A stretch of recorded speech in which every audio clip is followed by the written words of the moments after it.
안녕하세요 여러분, 냇물아 흘러흘러 이현주입니다. 이번 영상은 중국 철학사 1권 제4장 공자와 육아의 흥기 제5장 묵자와 전기 묵가를 살펴보도록 하겠습니다. 사마천 사기열전의 공자 세가를 인용한 것으로부터 공자를 소개합니다. 내용 중에 육예라는 말이 나옵니다. 육예는 6권의 중국 고전을 말합니다. 역, 시, 서, 예, 악, 춘추입니다. 이 책들은 그 시대의 공동 지식이었다고 풍우라는 말하고 있습니다. 공자는 이 책들을 일반인들에게 강학한 최초의 인물이라고 소개합니다. 공자가 다른 제자백가들과 다른 점을 교육가로서 목적이 국가를 위한 인재 양성이었다고 분석합니다. 이후에 제자백가들이 어떤 한 학파의 학자를 양성하는 목적인 것과 비교해서 그렇다는 것입니다. 국가를 위한 인재 양성이 목적이었다면 제자들 각 개인의 재능과 성향에 따라 교육 내용이 달라질 수밖에 없습니다. 이로써 공자의 제자들의 성취가 일률적이지 않았던 것을 설명합니다. 육아 이름의 기원도 풍우라는 설명하고 있습니다. 육아의 유는 선비라는 뜻입니다. 선비는 당시 지식과 제예를 소유한 사람에 대한 통칭이었습니다. 공부하는 일을 전문적으로 하는 사람은 당시 공자와 그의 제자들밖에 없었기 때문에 그들을 유가, 즉 선비들이라고 불렀고, 이 명칭이 이후 공자를 계승한 사람들을 이루는 학파의 이름이 된 것이라고 설명합니다. 이로써 보건대 공자는 단지 한 선생님이었지만 중국 역사상 여전히 지극히 높은 위치를 점하고 있다. 나는 다음과 같이 생각한다. 공자는 중국 최초로 학술을 민중화했고 교육을 직업 삼았던 교수 노유였고, 전국시대의 강학과 유세의 풍습을 열었으며 중국에서 농부도 공인도 상인도 관료도 아닌 선비라는 계급을 창립했거나 적어도 선양 발전시켰다. 공자의 행적은 그리스의 소피스트를 방불케 한다. 공자의 행적 및 중국 역사상의 영향은 소크라테스의 행적 및 서양 역사상의 영향과 서로 비슷하다. 공자가 수업에 활용했던 육예인 6권의 책을 육경이라고도 부릅니다. 각각의 책에서 배울 수 있는 바에 대해 시경에서는 뜻을, 서경에서는 정치를, 예에서는 행시를, 악에서는 화합을, 역경에서는 음양의 이치를, 춘추라는 역사서를 통해서는 명분을 공부할 수 있다고 했습니다. 이 책들은 이후의 학파들도 중요하게 생각하고 계속 인용되는 내용이니 기억하는 것이 좋습니다. 이 책들을 일반인들에게 가르치면서 공자는 누구에게나 차별 없이 교육을 실시한다는 마음으로 임했습니다. 지금은 부정적인 의미로 쓰이는 촌지는 공자가 누구나 교육받을 수 있게 한 절차였습니다. 아주 작은 것이라도 자신의 정성으로 준비한 학비를 바친 자라면 받아들여서 모두 각종 과목과 각종 진귀한 책들을 읽게 해서 공자는 유계를 민중화했다고 평가됩니다. 생산활동에 참여하지 않고 강학만 한 공자에 대한 다른 학자들의 비판도 소개합니다. 일하지 않고 밥 먹고 길쌈하지 않고 옷 입으면서 말만으로 먹고 사는 공자가 뭘 알겠냐는 것입니다. 이전에 없던 삶의 방식을 산 공자에 대한 당시 사람들의 당혹감이었겠다고 이해합니다. 공자 이후로 농부도 공인도 상인도 관료도 아닌 선비가 존재하게 되었다고 풍우라는 말했습니다. 이런 공자를 풍우라는 서양 철학의 소크라테스와 나란히 놓습니다. 공자는 소크라테스와 흡사했다. 소크라테스도 원래 소피스트였지만 그들과 다른 점은 학생들에게 학비를 받지 않았고 지식을 팔지 않았다는 점이다. 그는 우주론적 문제에는 흥미가 없었으며 신의 문제에 관해서는 전통적 견해를 받아들였다. 공자 역시 그랬다고 이미 말했다. 소크라테스는 자신에게 신성한 사명이 주어져 있다고 여겼으며 그리스인을 각성시키는 것이 자기의 임무라고 생각했다. 공자도 그랬기 때문에 하늘이 내게 덕을 부여하셨다고 했고, 하늘이 이 문물을 없애려고 하지 않는데 광땅 사람들이 감히 나를 어쩌겠느냐고 했던 것이다. 공자를 말하자면 주나라의 문왕과 무왕, 주공에 대한 이해가 필요합니다. 중국 고대 국가를 하나라, 은나라, 주나라라고 할 때 바로 그 주나라의 주역들입니다. 애초에 은나라의 제후국이었던 주나라는 은나라 마지막 왕이었던 폭군 주왕에게 반란을 일으켰는데 그가 바로 문왕의 아들 무왕입니다. 무왕의 어린 아들을 돕고 성왕이 되도록 도운 후 물러난 주공은 공자가 받든 성인이기도 합니다. 노나라는 주공의 후손국이라고 알려져 있습니다. 이 때문에 학자들이 노나라를 방문해서 주의 음악을 감상하며 살필 수 있었고 주례가 모두 노에 있었다고 말했던 것으로 보입니다. 이들의 칭송으로 봤을 때 노나라의 문물이 원래 종주의 축소판이었음을 확인할 수 있었다고 풍우라는 말하고 있습니다. 공자는 바로 이 노나라에서 태어났습니다. 그는 주공의 후손이니 주나라의 예로서 스스로 모범을 보이는 것이 사명이라고 여겼습니다. 이 때문에 기거와 음식을 모두 주나라 귀족의 예법에 따라 생활합니다. 전통적 제도에 대한 공자의 이해가 이러했듯이 전통 신앙에 대한 이해 역시 주나라의 예를 따르려고 했습니다. 하늘이 의지를 가진 하느님이라면 천명은 바로 하느님의 의지인 셈이다. 공자는 자기가 떠맡은 신성한 사명은 바로 하늘이 명한 것이라고 생각했다. 그러므로 하늘이 이 문물제도를 없애려고 하지 않을진데 광땅 사람들이 감히 나를 어쩌겠느냐고 했다. 공자와 동시대 사람들 중에는 공자가 천명을 받은 사람이라고 여긴 사람도 있었는데 의봉이는 천하의 도가 없어진 지 오래므로 하늘이 선생님을 목탁으로 삼으시려는 것이라고 했다. 하지만 공자는 귀신에 대해 미신으로 믿지는 않았습니다. 귀신을 공경한다는 뜻은 마치 있는 듯이 마음으로 공경하라는 뜻이고 그러면서도 멀리하는 것을 지혜라고 말했습니다. 귀신을 실제라고 믿고 멀리하지 않으면 지혜가 없는 셈이라는 뜻입니다. 공자가 당시에 혼란스러운 세상을 바꾸는 혁명적인 서상가였던 것이 잘 드러나는 부분입니다. 공자는 어지러운 세상을 바로잡아 정상 상태를 회복하기 위해 실상을 이름에 부합케 하는 정명론을 중요하게 생각합니다. 각각의 이름들의 정의가 있고 그 정의가 의미하는 바가 사물의 본질이므로 군, 신,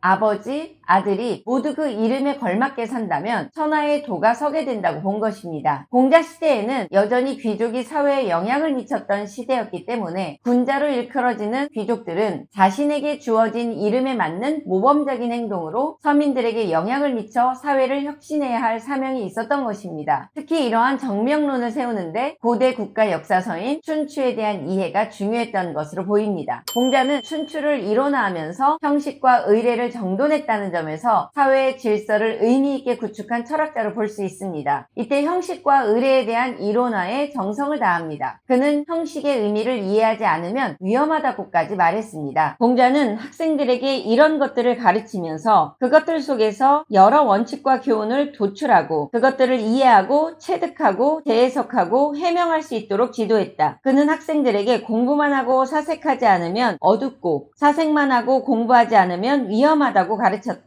술수에 대한 책이라고 알려진 역에 대한 오해를 풀고자 공자가 쓴 주역 개사전은 공자의 철학을 이해할 수 있는 좋은 텍스트입니다. 삶에 대한 통찰이 담겨져 있고 각 조언의 이론적 근거를 상세히 풀어놓았기 때문입니다. 직, 인, 충, 선은 공자의 핵심 가치입니다. 직은 정직한 태도이고 인은 동정심을 바탕으로 자기 마음을 미루어 남을 헤아리는 것을 말합니다. 충은 자기 욕망을 확인하고 이윽고 타인의 욕망을 인정해서 자기가 하고 싶은 것을 남에게 해주는 것을 말합니다. 선은 자기가 싫어하는 것은 남에게 강요하지 않는 것인데 공자의 가치 중에 가장 중요한 덕목입니다. 충과 설을 실천하면 인을 행하는 것이라고 공자는 설명합니다. 풍우라는 묵자에 대한 이야기를 시작하면서 중국 역사상 대단히 중요한 인물이라고 소개합니다. 묵자는 검소함과 겸해를 주장했고 이 때문에 육아의 예를 번잡하다고 싫어했습니다. 전쟁에 대해서는 공격하지 않는 것이 서로에게 이롭다고 주장하는 공리주의적 근거를 내세운 비공을 말했던 인물이기도 합니다. 풍우라는 그에 대한 여러 자료를 분석해서 종합한 평가로 이렇게 이야기합니다. 묵자의 도는 살아서는 고생이요 죽어서는 박장이어서 너무나 각박했고 몸소 고생하는 것을 근본 도리로 삼았으니 이른바 그 지혜는 따라갈 수 있을지라도 그 우직함은 따라갈 수 없는 경지로서 역시 송인의 기풍이 있었다. 혹시 묵자는 먼저 노나라에서 앞에서 말한 몇 가지 영향을 공자로부터 받은 다음 그 뒤에 송의 대부가 된 뒤로 다시 송인의 겸해와 비공의 가르침을 합하여 마침내 묵학을 완성한 것일까? 묵자는 귀족을 반대했고 귀족이 의지하고 있는 주나라의 문물제도를 반대했습니다. 이는 그에게 일반 민중들이 따를 수 없는 거칠애에 불과했기 때문입니다. 묵자의 저작인 경설 등의 책은 전국시대 후기 묵학도의 저작이라고 알려져 있습니다. 이 책들은 당시 사람들에게 익숙했던 유학의 학문 방식인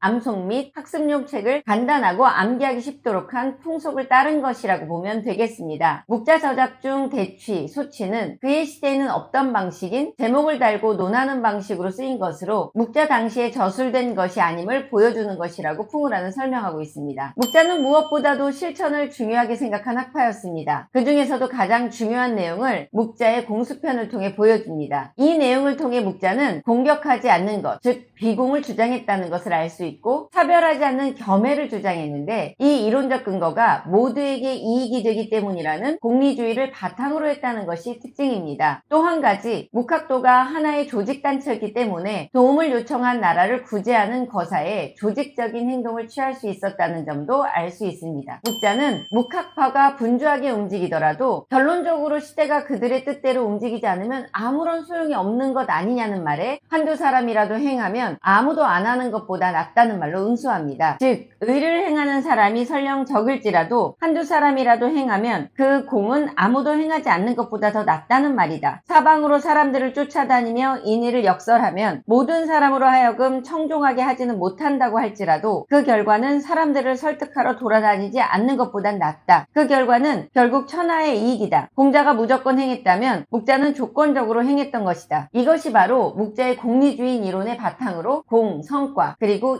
이익이라는 묵가 철학의 근본 관념입니다. 묵자는 당시 전쟁 시대에 가장 피해를 보는 사람들인 민중을 염두에 두고 이론을 펼칩니다. 전쟁을 하지 말아야 하는 가장 절실한 이유입니다. 그렇다면 국가와 모든 민중의 이익의 목표는 무엇으로 보는 걸까요? 묵자는 경제적 안정이 부를 이루는 것과 인구 증가라고 말합니다. 민중이 안정적인 생활을 할 수 있는 경제적 부와 인구 증가를 위하는 것이면 모두 유용하고, 그렇지 않으면 전부 무익하거나 유해하다고 말합니다. 이를 바탕으로 묵자는 절약과 검소를 숭상하고 사치를 반대합니다. 더 정확하게 묵자의 사상을 이해해보면 재화의 소비 자체를 반대한 것이 아니고 인민의 이익에 보탬이 되지 않는 재화의 소비를 금해야 한다고 말한 것을 기억해야 되겠습니다. 묵자는 이러한 논리를 근거로 제사와 음악, 6가지 감정에 휩싸이는 것을 반대하게 됩니다. 육아는 혼란스러운 사회에서 인간다움을 구현할 수 있는 방법으로 제사와 음악, 감정을 중요하게 여겼습니다. 우리는 각각의 사상이 주장한 바를 이해할 때 각 철학적 시도가 무엇으로부터 비롯되었는지를 잘 이해할 필요가 있겠습니다. 왜냐하면 이렇게 따져볼 때 육아도 묵가도 지금 우리에게 주는 의미 있는 메시지가 충분하기 때문입니다. 묵자의 사상 중에 가장 뭉클한 부분입니다. 지금껏 주장해온 공리주의적 설명을 바탕으로 우리가 서로 사랑하고 차별하지 말아야 한다고 말하고 있습니다. 겸해주의인 서로 사랑하는 것은 결국 모두에게 이익이 되고, 차별하는 것은 결국 모두에게 파국이 된다는 주장입니다. 나는 이미 이런 통치자의 임무는 반드시 천하의 이익을 조성하고 천하의 해악을 제거하는 데 있다고 했고, 이제 겸해주의는 세상에 크나큰 이익을 낳고 차별주의는 세상에 크나큰 해악을 초래한다는 것도 규명했다. 따라서 차별주의는 그르고 겸해주의가 옳다는 묵자의 말은 바로 그런 이치에서 도출되었다. 이제 진정으로 천하의 이익을 조정하는 방법을 찾고 채택하는 데에 겸해주의를 원칙으로 채택하면 모두들 귀 밝고 눈 맑은 사람들이 서로를 위해서 보고 들으며, 팔다리가 성한 사람은 서로를 위해서 움직이고 사용하며, 도리를 터득한 사람들은 서로에게 가르치고 깨우칠 것이므로 처자식이 없는 노인들은 봉양을 받으면서 명대로 살고, 어리고 약한 고아들도 의지처를 두고 말없이 장성할 수 있을 것이다. 이번 영상에서는 육아와 묵가에 대해서 살펴보았습니다. 육아는 오랜 시간을 거쳐오면서 다양한 모습으로 변해 지금 우리가 겪고 있는 삶에 많이 반영되고 있는데, 그동안 오해해온 면이 많았을 것으로 생각됩니다. 묵가는 새롭게 알게 된 내용이 많을 겁니다. 중국 자학시대에 겸해를 주장하고 민중을 염려한 철학이 있었다는 것은 큰 위로가 됩니다. 중국 철학에 흥미를 일으키는 내용이었기를 바랍니다. 여기까지 저는 냇물아 흘러 이현주였습니다.